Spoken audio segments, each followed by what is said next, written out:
আল্লাহ রাব্বুল আলামিন মালায়েকা সৃষ্টি করলেন নূর দিয়ে, কি দিয়ে? আলো দিয়ে। আলোর মধ্য দিয়ে আল্লাহ রাব্বুল আলামিন ফেরেশতা সৃষ্টি করলেন। আল্লাহ পাক জিন সৃষ্টি করলেন, জিন কি দিয়ে? আগুন দিয়ে। একদম যেটা উত্তপ্ত আগুন, লাল আগুন, সেই আগুন দিয়ে আল্লাহ পাক জিন জাতিকে সৃষ্টি করলেন। সৃষ্টি করার পর আল্লাহ রাব্বুল আলামিন জিন জাতিকে পৃথিবীতে পাঠিয়েছেন। কোথায়? আর এখন মানুষ পৃথিবীতে যা করছে, জিন জাতীয় কিছুটা এরকমই কাজ করেছিল, বরং তার চেয়েও হয়তো বেশি করেছিল। পৃথিবীতে সে ফিতনা আর ফাসাদ সৃষ্টি করেছিল। এক পর্যায়ে আল্লাহ রাব্বুল আলামিন জিন জাতিকে ধ্বংস করে দিলেন। কিছু কিছু জিনকে আল্লাহ পাক অবশিষ্ট রাখলেন, যেগুলো পাহাড়ে, পর্বতে, বিভিন্ন জায়গায়, সমুদ্রে আশ্রয় নিল। পাহাড়ি এলাকাগুলোতে জিন থাকে, গভীর সমুদ্রে জিন থাকে, হ্যাঁ, জঙ্গলে জিন থাকে। এরকম কিছু জায়গা আছে, এগুলোর মধ্যে জিনরা থাকে। তো ওদেরকে ডিস্টার্ব করতে গেলে সমস্যা, আপনাকে ধরে ফেলবে।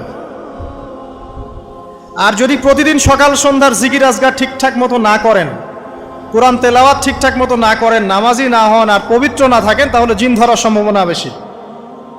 আর আমার মনে হয় এখনকার যে মেয়েগুলো রাস্তাঘাটে ঘোরাফেরা করে, এদের বেশিরভাগই জিন ধরা। কারণ আছে, এমনি এমনি বলি নাই। এটা আপনাকে বুঝতে হলে আল্লাহ এবং তার রাসূলের চোখ দিয়ে দেখতে হবে। তো কারণ তাদের চালচলন স্বাভাবিক না, কিছু একটা ওদের উপর ভর করেছে।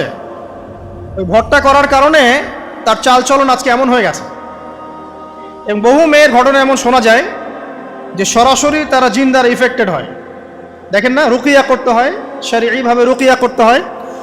তো খেয়াল রাখবেন, সকাল সন্ধ্যার জিকির আজগার ঠিক রাখবেন, কোরআন তেলাওয়াতটা ঠিক রাখবেন, নামাজি হবেন, পাক পবিত্র থাকবেন, জিন আপনাকে কোনো ক্ষতি করতে পারবেন না ইনশাআল্লাহ। জিনরা কিন্তু রাসূল সাল্লাল্লাহু আলাইহি ওয়াসাল্লামেরও ক্ষতি করার চেষ্টা করেছিল। আল্লাহ রাসূল সাল্লাল্লাহু আলাইহি ওয়াসাল্লাম ওটাকে ধরেছিলেন, ধরে মসজিদের খুঁটির সাথে বেঁধে রেখেছেন। নামাজের মধ্যে জিন আমাদের নবীকে ডিস্টার্ব করেছিল, আল্লাহ রাসূল ওই জিনকে ধরেছেন, ধরে খুঁটির সাথে বেঁধে রেখেছেন। তারপরে তার মনে পড়লো সুলাইমান আলাইহিস সালামের কথা। সুলাইমান আলাইহিস সালাম বলেছিল আল্লাহকে, আল্লাহ, আমাকে যে ক্ষমতা তুমি দিয়েছো, আমার পরে কাউকে এই ক্ষমতা আর দিও না। আর সুলাইমান আলাইহিস সালামকে আল্লাহ পাক জিন জাতিকে অনুগত করে দিয়েছিলেন। সুলাইমান আলাইহিস সালামের নির্দেশে জিন জাতি বিভিন্ন কাজ করত, এমনকি সমুদ্রের মধ্যে ডুবুরির কাজও করত, সমুদ্রের ভিতর থেকে রত্ন বের করে নিয়ে আসতো। এগুলো কিন্তু অলিক রূপকথা নয়, সত্য ঘটনা। তখন নবী সাল্লাল্লাহু আলাইহি ওয়াসাল্লাম বললেন যে আমার ভাই সুলাইমানের কথা আমার মনে পড়ে গেল, তাই আমি জিনটাকে ছেড়ে দিলাম।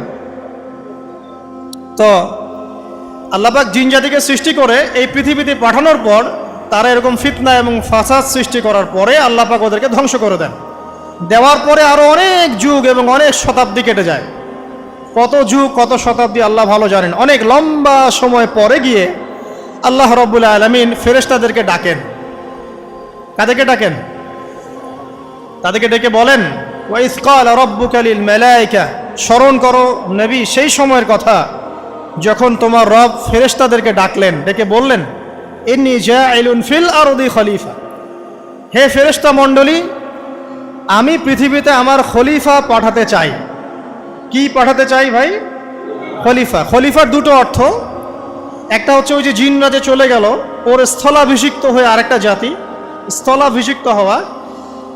আরেকটা ব্যাখ্যা হচ্ছে খলিফা শব্দের মানে হচ্ছে যে ব্যক্তি আল্লাহ পাকের বিধান অনুযায়ী পৃথিবীতে বিচার